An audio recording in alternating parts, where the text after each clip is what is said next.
So I'm spending my Memorial Day weekend lowering my best friend's bike. She's like 3 feet tall, so I need to lower this about two and a half. Actually, probably drop it like 5 inches or so. Just kidding. 2-inch drop. Kit came from Blazing Bikes, I believe, from Arizona. There's a video on YouTube. Got your shocks here, the cylinders. Basically, you're going to be removing these two nuts here and the bushing in the sleeves, and lower the rear wheel. You got to raise it up, and basically, oh shit, I can't see it from here. Does it look?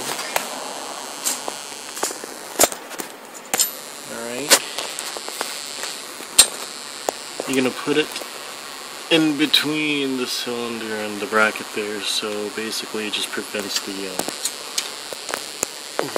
shocks from retracting all the way. Hence the 2-inch drop.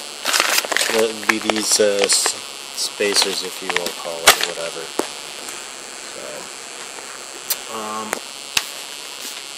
This jack isn't wide enough, so what I'm going to do is I'm just going to loosen the nuts and place something under the rear wheel and lower it. And from the weight of the bike, it should be enough to compress the cylinders back to where I can install these split collars there. So you don't really need to lift it up. The only reason why is just to gain enough clearance just to go under there. But we just have to make do. Since this jack here isn't wide enough, it only goes so much, and then I have to work on this section here. But if I place the jack in the middle of the frame, it actually sits on the shocks there, which makes it impossible to move.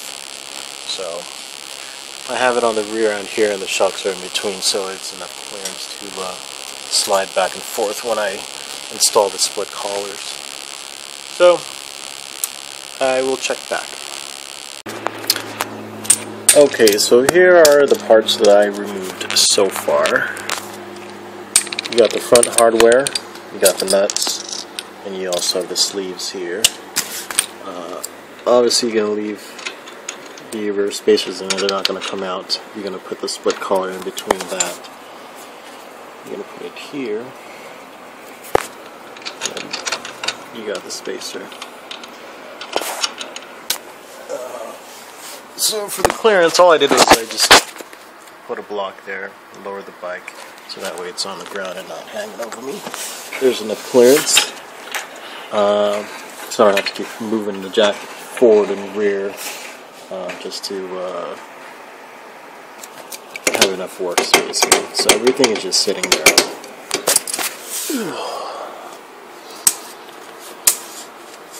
Okay.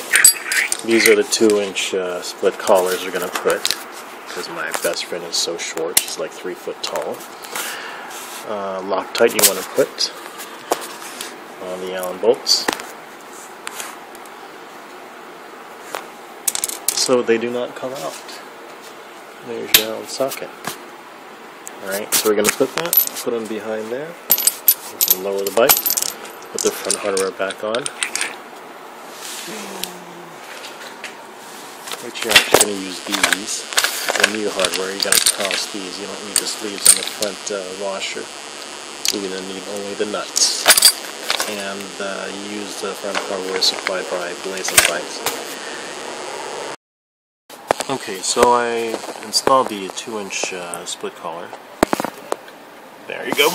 I'll look at it from the underside. There we are. These are the shocks here.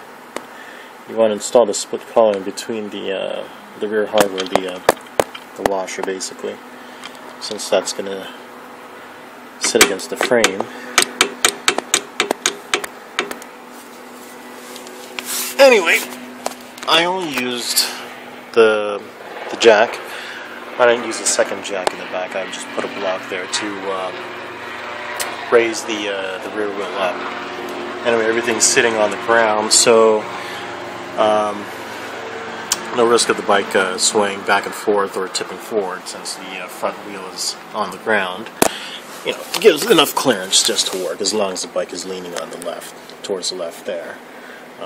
You usually want to raise it up higher in the air just to get more clearance to work, but you know, we'll work with what we have.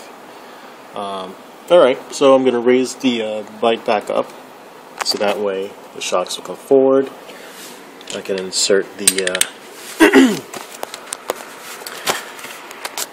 front washer and the sleeve supplied with the kit, Blazing Rides from Arizona.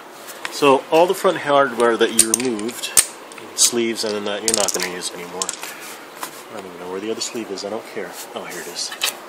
There you go. You can save that for a rainy day if you want to raise it back to stock height. But you're not going to use it anymore.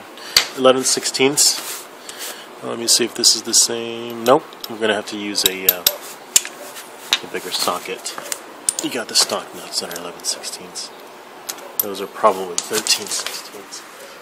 Which is this one. Ta-da! Nope, a little loose. Let's see, 3/4? It's all explained there in the instructions. Yeah, it's at 3/4. Okay. Move this. Turn it. Okay. So I'm going to raise the bike so the shaft will move forward. I'll have enough space there to install the sleeves and lower the bike, and we're done. Okay. I'm going to jack it up from the points there. And you know what? This jack is from Cycle Gear. I think it was like 120 something bucks. 150? I don't remember. Anyway, I can operate this just by hand. You'll see that the bike will straighten out. Okay, just make sure that you have it even from both sides there so it doesn't fall off on that or fall off on this end. And once it's on there, it'll just go right up. You don't even have to use your foot or that much force to get the bike up. So you see, that's already a 2-inch drop there. It's already resting on the collar. Right over there. Let's see if we can see it from here. There it is. There's your 2-inch sleeve there. I mean the split collar right there. You can see the front washer and your split collar right over there in front of my finger. Kind of cool, huh? All we got to do is just install the or tighten up the front hardware. So when you raise the bike, it basically moves the shock. You can whoops. Gosh. The sucky part. Let's see if I can bring it down a little bit. Is it leaning?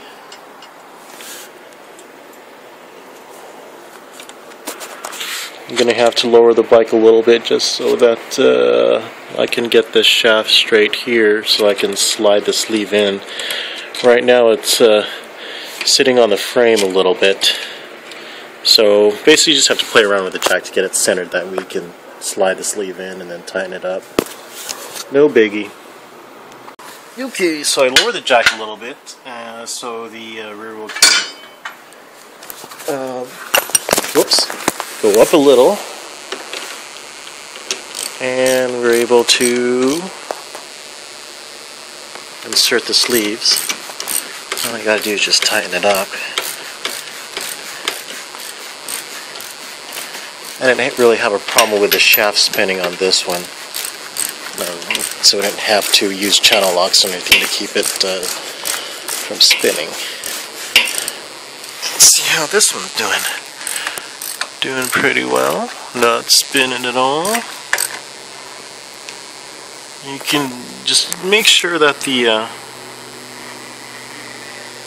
hardware is sitting center, which it is. Okay.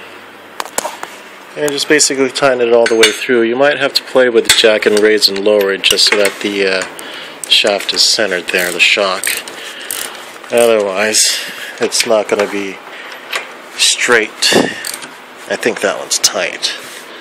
Anyway, let me tighten this up, put the bike down, and go for a test ride. Okay. So I got the front hardware all tightened up there. And now all I have to do is just lower the bike.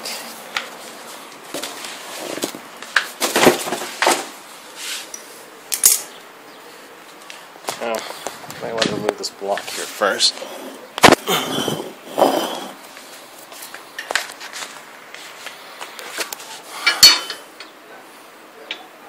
I want to make sure that your stand is down.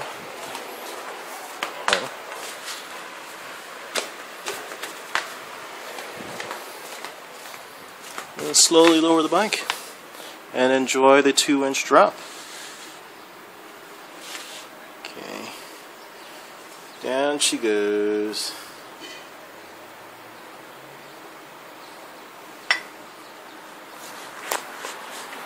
And you hit the brake there.